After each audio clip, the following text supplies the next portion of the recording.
What if the betrayal you suffered was not the end, but the very path to your destiny? What if every rejection, every wound, every moment of darkness was preparing you for something greater than you could ever imagine? This is the story of Joseph. Not a warrior. Not a king born into privilege. But a young boy, a dreamer. A boy who saw visions of greatness, of stars and sheaves bowing before him. A boy chosen by his father, clothed in a robe of many colors, marked for a future even he could not fully understand. But dreams are dangerous. His brothers saw not hope but threat, not promise but arrogance. Their jealousy turned to hatred, and hatred became betrayal. Thrown into a pit, sold for silver, Joseph's life seemed shattered before it had even begun. Yet this was only the beginning. From the chains of slavery to the walls of prison, Joseph's journey was one of struggle, pain, and loss. And still, behind the scenes, a greater plan was unfolding. A plan that would raise the forgotten prisoner to the second most powerful seat in Egypt. A plan that would turn betrayal into blessing, and hatred into forgiveness. Joseph's journey is not just ancient history, it is a living testimony that no one can cancel a destiny written by God. And today, I invite you to walk with me through his journey, step by step, moment by moment. By the end, you will see why his story still speaks to us across the centuries. But before we begin, make sure you subscribe to this channel, because here, ancient stories don't just get told, they come alive. Every destiny begins with a whisper. For Joseph, that whisper came not through battle or politics, but through dreams. He was just a boy, the beloved son of Jacob, born to Rachel in his old age. Jacob's love was deep, and he made it visible to the whole family through a single gift, a robe of many colors. It flowed around Joseph like royalty. In a land where garments were plain and practical, this robe shouted uniqueness. It marked him not as ordinary, but as chosen. But chosen ones often become targets. His brothers' glances grew darker with every step he took in that robe. What began as jealousy hardened into hatred. Then came the first dream. Joseph told them with the innocence of youth, "We were binding sheaves of grain in the field. Suddenly my sheaf rose upright, and your sheaves gathered around it and bowed down to mine." The words struck like fire. "Do you intend to reign over us?" they snapped. Their hearts boiled with envy. But Joseph had another dream. "This time, the sun, the moon, and 11 stars bowed down to me." His brothers could hardly bear to hear it. Even Jacob, though troubled, could not dismiss it entirely. He rebuked Joseph outwardly, but inwardly, he pondered. Could this boy truly be destined for greatness? Here is the paradox of dreams, they inspire some, but enrage others. Joseph was not boasting, he was revealing. Yet the more he spoke, the more his brothers despised him. And this reveals the first lesson of Joseph's journey: a God-given dream is both a blessing and a burden. It carries the power of the future, but it also attracts resistance. Not everyone can handle the vision God gives you. Some will mock it. Some will resent it. Some will do everything in their power to destroy it. But dreams from God cannot be destroyed. They may be delayed. They may be buried under betrayal, hidden in prison walls, or silenced by false accusations. But like seeds in the soil, they only grow stronger in the dark. Joseph didn't yet understand that his dreams were glimpses of a famine not yet come, a throne not yet built, and a forgiveness not yet offered. All he knew was that he had seen a vision of bowing sheaves and stars. But heaven knew. And heaven never lies. The robe would one day be torn. The dreamer would one day be sold. But the promise? The promise would endure. For destiny begins not with power, but with a dream. If Joseph's robe of many colors was a symbol of favor, then his brother's envy was a storm waiting to break. And one day, it did. Jacob, unaware of the hatred brewing among his sons, sent Joseph to check on his brothers who were grazing their flocks near Shechem. The dreamer obeyed. He walked alone across the fields, his colorful robe flowing in the wind, still marked by his father's affection. But in the distance, his brothers saw him coming, and their hearts turned dark. "Here comes the dreamer," they muttered. Those 3 words dripped with scorn. To them, Joseph was no brother, he was a threat. His dreams of ruling them were intolerable. And so, before he reached them, they made a plan. "Let's kill him and throw him into one of these pits," they whispered. "We'll say a wild animal devoured him. Then we'll see what becomes of his dreams." But not all were eager for blood. Reuben, the eldest, intervened. "Do not shed blood. Throw him into this pit here in the wilderness, but don't lay a hand on him." Reuben hoped to rescue Joseph later. When Joseph finally arrived, smiling and unguarded, the trap was sprung. They seized him.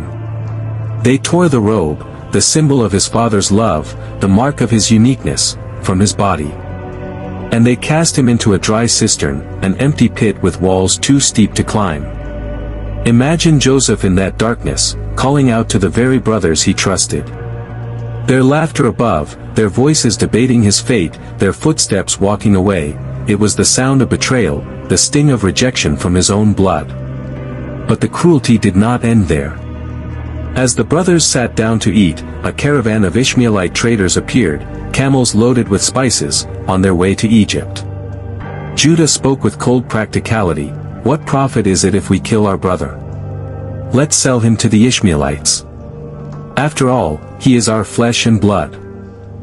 And so, for 20 pieces of silver, Joseph was sold, his life exchanged for coin, his future handed to strangers. Shackled, dragged away, he vanished into the horizon, while his brothers watched in silence. To cover their crime, they slaughtered a goat, dipped Joseph's robe in its blood, and carried it to their father. "We found this," they said. "Examine it to see whether it is your son's robe." Jacob's cry pierced the heavens. Believing his beloved son devoured by beasts, he tore his garments and wept uncontrollably. "I will continue to mourn until I join my son in the grave," he cried. This was betrayal in its cruelest form. A father broken. A son enslaved. Brothers bound by jealousy and lies.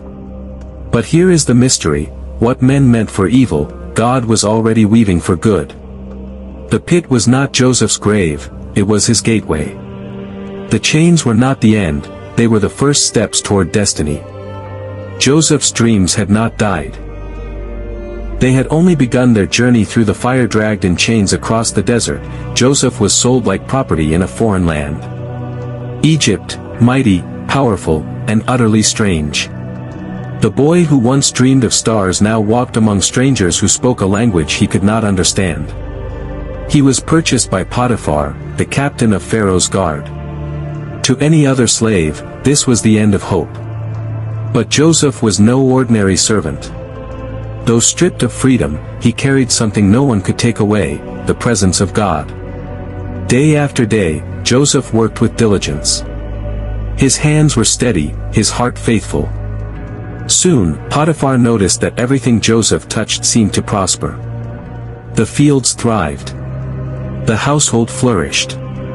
Even the smallest tasks were blessed under his care. In time, Joseph rose to oversee the entire estate. The once favored son, now a slave, had become a master over all that belonged to Potiphar. But favor often draws attack. Potiphar's wife, captivated by Joseph's strength and integrity, tried to seduce him. Again and again, she whispered temptation. But Joseph refused. "How could I do such a wicked thing and sin against God?" he said. His loyalty was unshakable, not to Potiphar alone, but to the God who never abandoned him. Anger turned to vengeance. One day, when Joseph fled from her advances, she grabbed his cloak. Left holding the garment, she twisted the story and accused him of assault. Potiphar's fury erupted, and Joseph was thrown into prison, punished not for guilt, but for his innocence. Now the dreamer's journey sank lower still. From favored son to slave. From trusted servant to prisoner. The walls of the dungeon were cold, the iron bars unyielding. For many, this would be the end. But not for Joseph. Even in prison, God's presence was with him. The warden soon noticed his character, his wisdom, his trustworthiness. Once again, Joseph was placed in charge, this time over the prisoners themselves.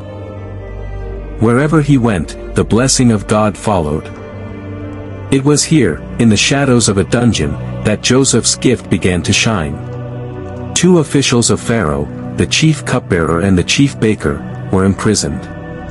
Each had troubling dreams.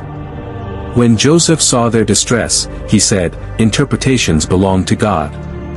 Tell me your dreams." The cupbearer dreamed of pressing grapes into Pharaoh's cup. Joseph explained, "In 3 days, you will be restored to your position."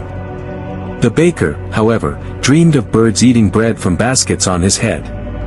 Joseph's voice grew solemn, "In 3 days, Pharaoh will lift off your head."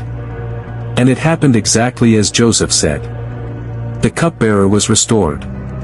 The baker was executed. Joseph pleaded with the cupbearer, "Remember me when it goes well with you. Mention me to Pharaoh and get me out of this prison." But once restored, the cupbearer forgot. Joseph remained in the dungeon, forgotten by men, but not by God. Here lies the lesson: sometimes prisons prepare us for palaces. What feels like delay is not denial. What feels like silence is preparation.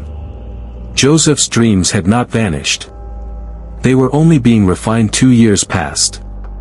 Joseph remained in prison, his name forgotten in Pharaoh's court. But heaven had not forgotten. One night, Pharaoh himself was troubled by dreams. In the first, 7 sleek, fat cows grazed by the Nile, only to be devoured by 7 gaunt, ugly cows. In the second, 7 healthy heads of grain grew on a single stalk, only to be swallowed by 7 thin, scorched heads.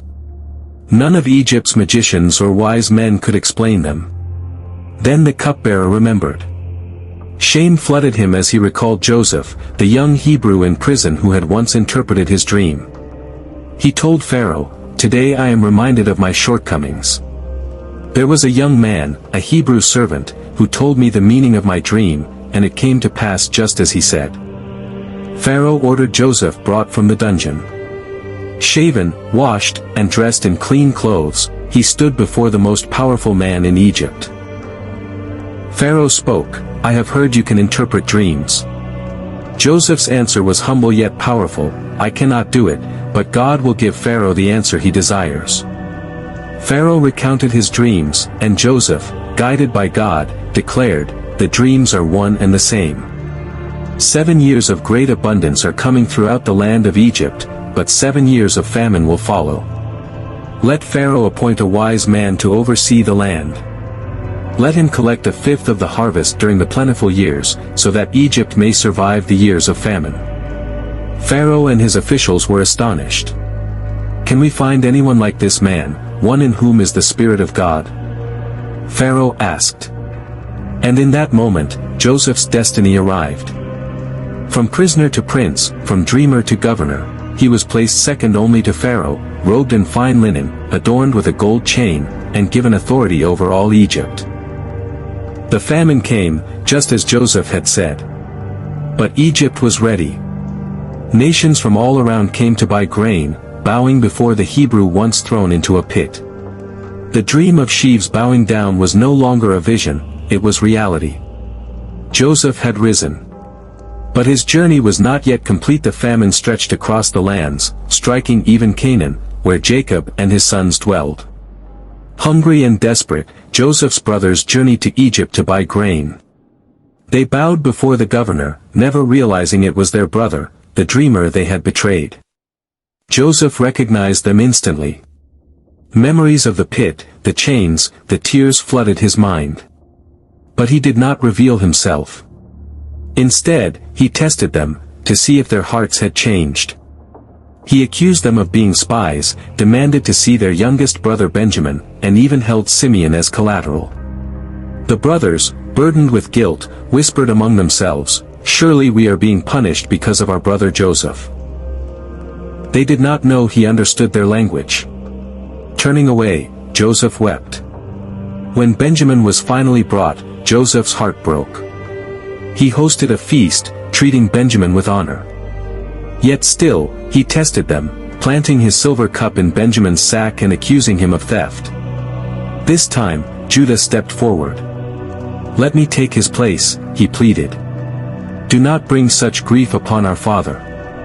At last, Joseph could hold back no longer. He sent the Egyptians out, and with tears streaming down his face, he cried, "I am Joseph. Is my father still alive?" His brothers were stunned into silence. Fear gripped them, for they remembered their crime. But Joseph's words were not of vengeance, but of grace. "Do not be afraid. What you meant for evil, God meant for good, to save many lives." He embraced them, kissed them, and wept with them. News reached Pharaoh, who offered Jacob and his family the best of the land. And so, the family of Israel came to dwell in Egypt, reunited by the very brother they had betrayed. The dreamer had become a ruler. The pit had led to a palace. The betrayal had led to redemption. And through it all, the hand of God had never let go. Joseph's story is more than history, it is a mirror. A mirror of betrayal, patience, resilience, and ultimate redemption. From the pit to the prison, from chains to a throne, his journey reminds us of this unshakable truth: what others mean for harm, God can transform for good. Maybe you've faced betrayal. Maybe your own family or friends have wounded you. Maybe you felt forgotten in the darkness of your prison. If Joseph's life teaches anything, it's this: delay is not denial, and brokenness is not the end. Destiny often begins in the most unlikely places. Think about it. The robe was stripped away. The dreams were mocked. The chains were heavy. Yet through every twist, every injustice, the dream still lived. Because no pit is too deep, no betrayal too final, no prison too strong to silence the purpose God has placed on your life. So the next time you feel abandoned, remember Joseph's tears turned into triumph, and his story turned into salvation for nations. That same God who lifted Joseph can lift you. If this journey through Joseph's life moved you, don't let it end here. Subscribe now, because we have countless more timeless stories, tales of faith, courage, betrayal, and redemption, that will ignite your spirit and open your eyes to the mysteries of history and faith. Hit that subscribe button, join our growing family, and let's continue uncovering the stories that shaped the world. Because like Joseph's dream, our journey together has only just begun.